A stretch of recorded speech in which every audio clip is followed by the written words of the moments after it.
Holidays don't come any more important than today. Happy Independence Day, the 4th of July at beautiful Monmouth Park. Thank you for joining us on a glorious afternoon in Oceanport.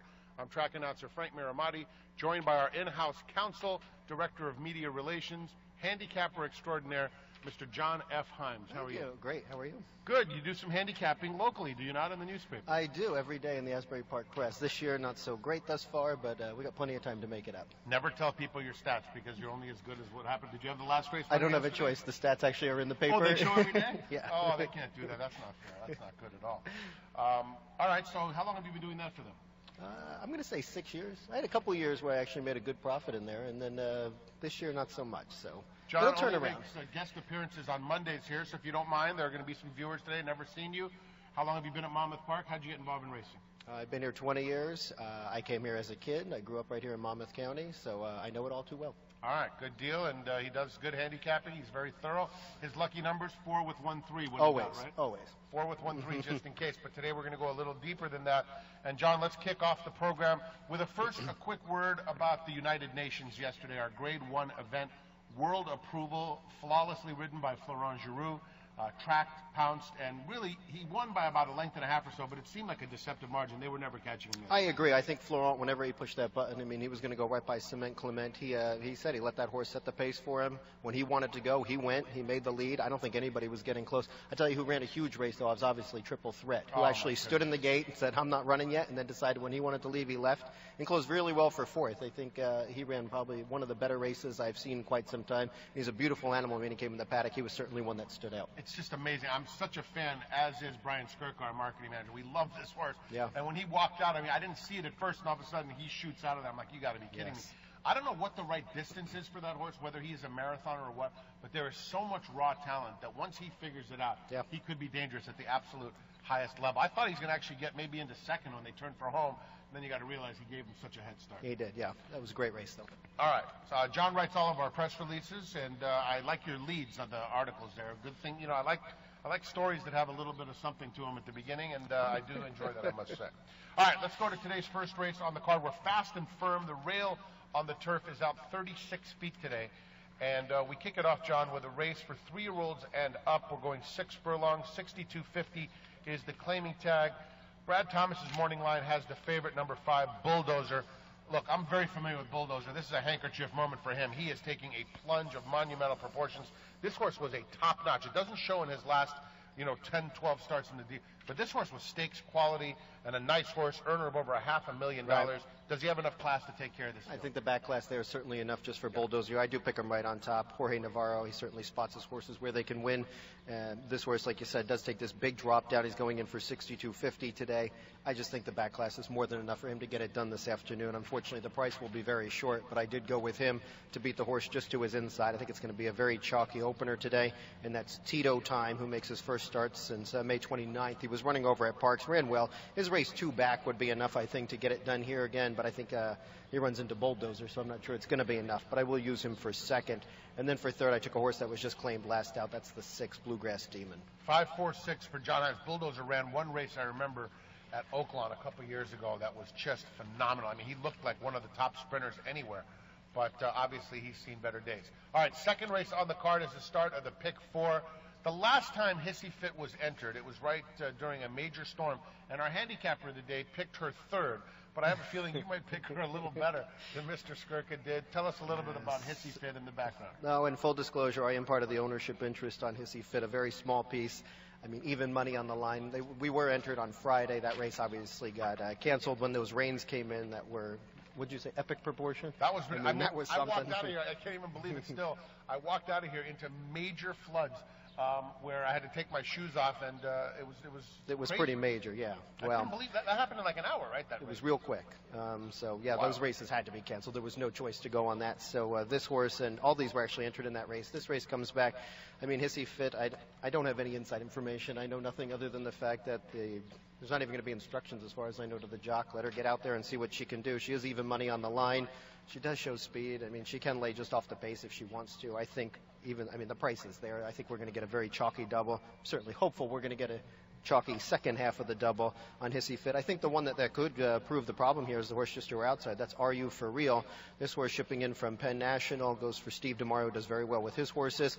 A winner 3 back, actually reeled off 3 in a row back there, but the last 2 not so much. But I think today Are You For Real with the ship over here could prove tough in this group.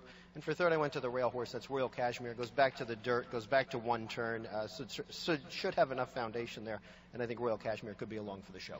Married to the Horse LLC, a limited liability company corporation. Yes. What and any other disclosures to some of the members of that? I got nothing. It's just an LLC, right? That's just an LLC. All right. A couple of people maybe in the cone of silence in that deal back in the Get Smart days. All right. Good luck to all of you guys with Hissy Fit there off the claim. No steam whatsoever. Just it's even money. What do you want? All right. So you should win. Third race on the card starts to pick 3 on races 3, 4, and 5. We go a mile. These are 3-year-olds and up. New Jersey breds. By the way, the New Jersey breds, as is always the case here at Monmouth Park, holding their own against open company. I always try to acknowledge that in the winner's circle when it does happen. And in this race, a 60s tune is the 5-2 favorite on Brad Thomas's morning line. What do you think? Yeah, I'm not going to go with a 60s tune today. I mean, he ran well in his last 2, picked up good checks. I mean, if you're second in this race, you're going to walk away with $10,000. So that's certainly a nice payday either way. But in this race, I went to the 6 Diamond Market. That's the one that won very easily last out for John Mazza. He's got all these horses with carrots in their name. This one's I like carrots, the name. Look at the dam. Carrots. Look at the dam. Yeah, It's perfect. Carrots, not carrots. So, I mean, it's great stuff. So, this horse I think you will see go right out to the lead yet again. Tries 2 turns for the first time. The breeding suggests the distance will be no problem. Like you said, these Jersey breds, they're hard knockers. They really do try. And I think this one, 4-year-old, debuted last out. I think you're going to see Diamond Market right to the lead again. I don't think they're going to get close. For second, I'm going to take the horse just to our outside. That's My Uncle Sam, who did run very well last out in the Dan Horn Stakes. That race being on turf. Goes back to the main track today. I think you're going to see My Uncle Sam's going to be right out there and come with a late run for second. And for third, definitely tonight, put it all together. Finally last out, one running against State Breds for the first time, and I think that horse will be closing late. All right. I was just wondering why Paco Lopez didn't get back on this horse today. I have no idea what the reason for that is, because Paco's here today. He was just in the office. We could have asked him. We didn't think about it. You know, his agent does a very fine job, so I'm sure they made their decision. Yeah, I don't think they need our commentary. I think they're just fine. I don't think that tonight they're going to be on there. I don't think he's putting his head down on his pillow saying, I wonder what Frank thinks about what allowance race I should ride in next. By the way, shout out to Paco and Joe Bravo holding their own very nicely yesterday in a nice race of where all the New York riders were in there on the turf. That was a lot of fun. I even tweeted about it. Fourth race, the One Apple won a Victory's Dreamer, the jockey Jose Ferrer, and that is an entry that is the favorite on the morning line. These are maiden fillies and mares. It's going to be cap and gown time for somebody in race 4. John Heims, who is it and why? I went to the 4-horse here, longest shot on the board, Kate and Carey. The mare here, Love Sting, was a graded stakes winner on turf. She won the Calder Oaks a few years back. I think this horse, I like the way Pat McBurney gets his horses ready. This one's going on the turf for the first time. This one's going 2 turns for the first time. I think you're going to see this horse go right to the lead. And he's going against horses that have proven, they're not, they haven't won yet. So I'll take Kate and Carey, who with that inexperience, but hopefully with the 2 turns and the turf might make the difference. The price should certainly be right. So I'm going to use her right on top to take them all the way. Over the 3 Celtic Embrace, that's Kathleen O'Connell. She's a very sharp trainer. This horse was looking for the lead, turning for home last out, and then flattened out a little bit. I think Celtic Embrace should run as just as good, if not a little bit better than her last. And for third, I went to the plain one. That's Postino's Idol, who's out of that Fashion Idol mare, who was a horse that ran around here for a while. Speaking of, I know you're a big fan of the game, obviously. You love it very much. Yesterday you were mentioning a horse that came back for the new farm. That was out of a nice mare who won here. Yes. Who was that mare again? Wild Snitch. She was a sorority winner. She's thrown some very nice runners for New Farm, and that horse came back and looked real good. Was that Chublicious that pushed her? Yes. Yeah, pushed her the whole way, but she was able to repel that horse late in the lane. It was a very nice comeback race for her. Very nice. All right, let's go on to race number 5 on the card, an optional claiming event. It brings out a field of 7. And this is a race where Bustin' Out took an absolutely vicious loss in the open mind. She did everything but win.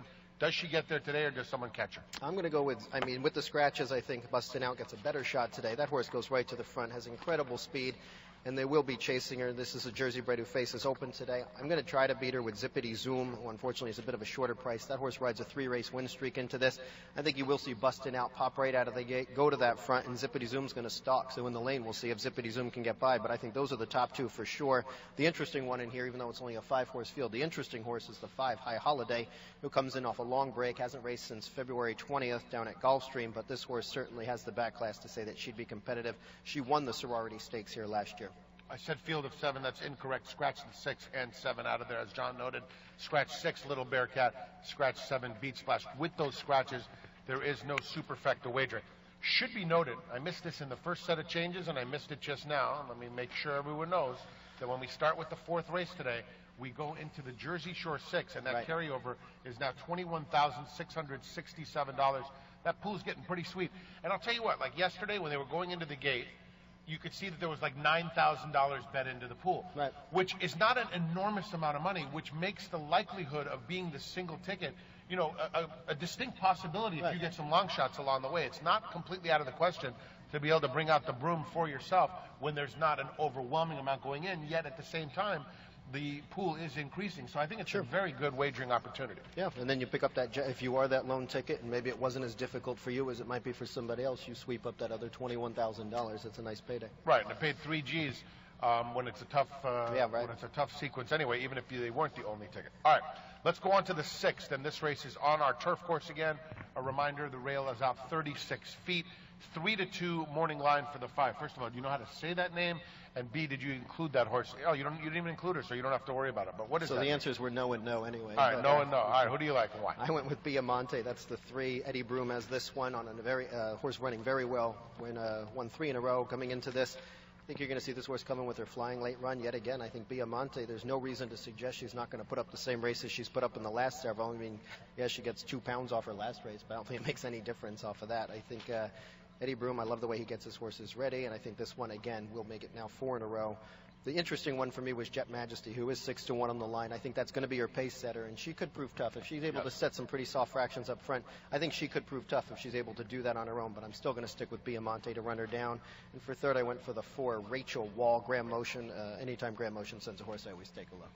By the way, that one horse that he mentioned, the one Jet Majesty, I thought she was very game last time. I don't know who she beat, but she repelled that serious challenge that came from Emmyvale Court. I think they were the number 7 and 8 when they hooked up in the final furlong. So, again, a lot of that stuff is based on who those horses are when they come out of those races. It may be a good effort, but if it's good against too much softer, that kind of negates the angle. All right.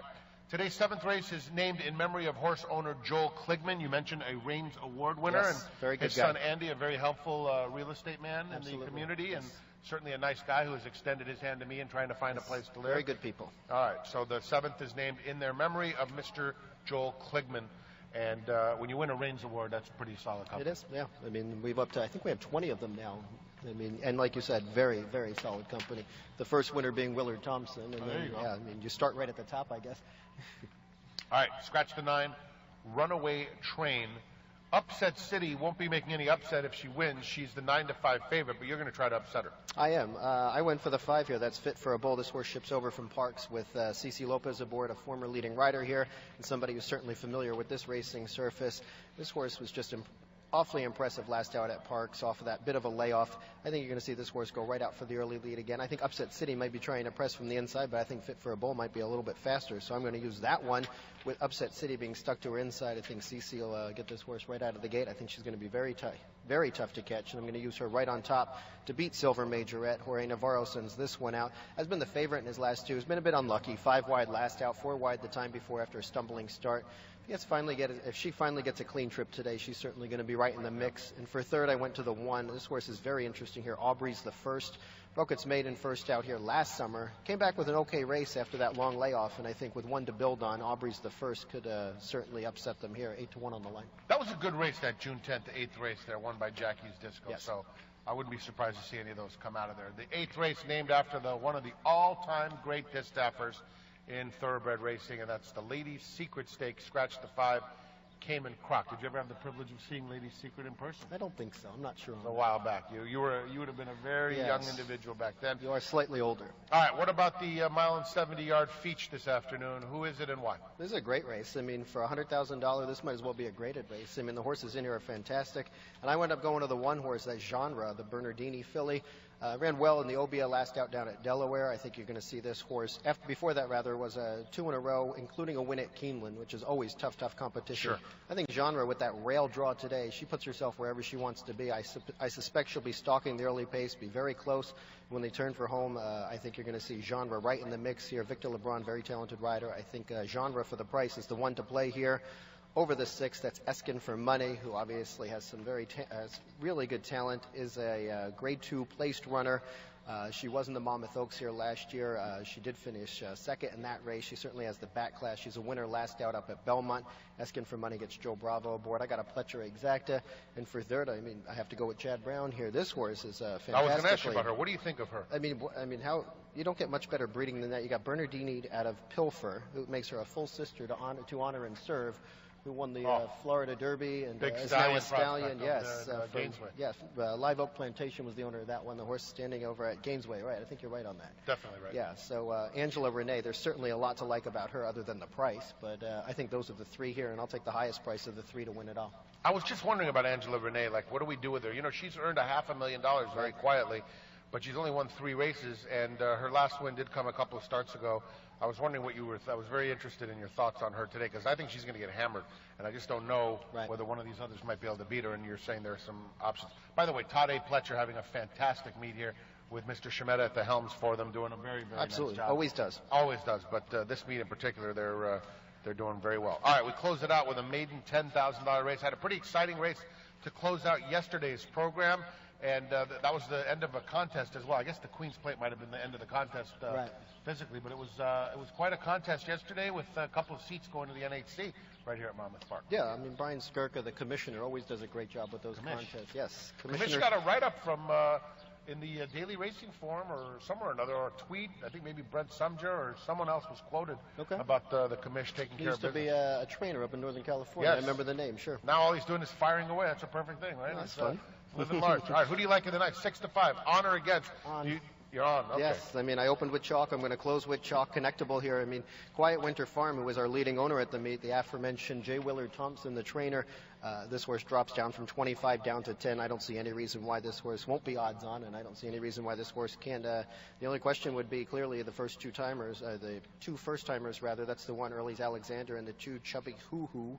And I've used those 2 right I used those 2 right underneath, but Connectable to me seems like the most logical winner. And I mean, the way the Thompson barn is going, no reason to pick against. So I'm going to go with chalk. Those horses are firing, win, really place, and show. Yes. Well, Diamond Market, I think, runs earlier today. Does Diamond Market not run? So at least, even though I believe I picked Diamond Market. It's a tough context because this is a very soft maiden 10. Right. But even though it is, you could even build the case stronger if his Diamond Market does a little bit better earlier in the afternoon. Sure. Because, but even if that horse doesn't do well, this horse showed speed. And by the way, this horse was an absolute handful at the gate, as noted by our Equibase team of Richie Rich and Steve Hurley upstairs. So Connectable, maybe a little better behaved going to the gate, should take care of it. I would think so, yeah. All right, any other big announcements to make as far as, I know the Budweiser Clydesdales next weekend, that's always a big attraction. I know they're around the Jersey Shore, but they will be here. I think you'll be able to get your pictures taken with them. They'll parade down the track. They have the big Budweiser song, I guess they play with it. Yes. So that's always a big draw, yes. I always remember those Budweiser Clydesdales from my early days at Santa Anita. It was a very big deal.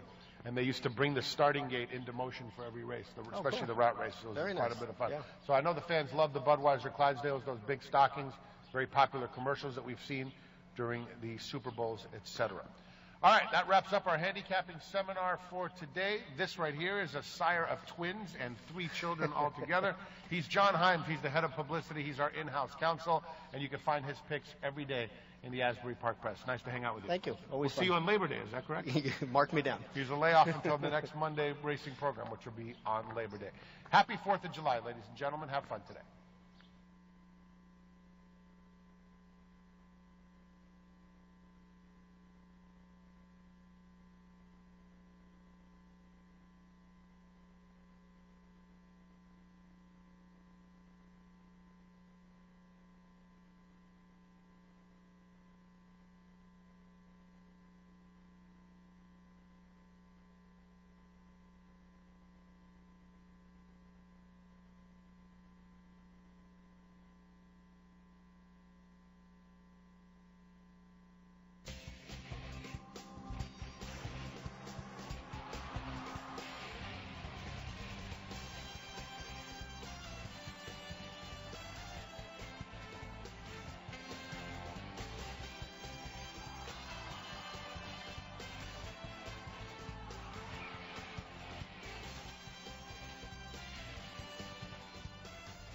We are glad you're spending Independence Day watching or attending right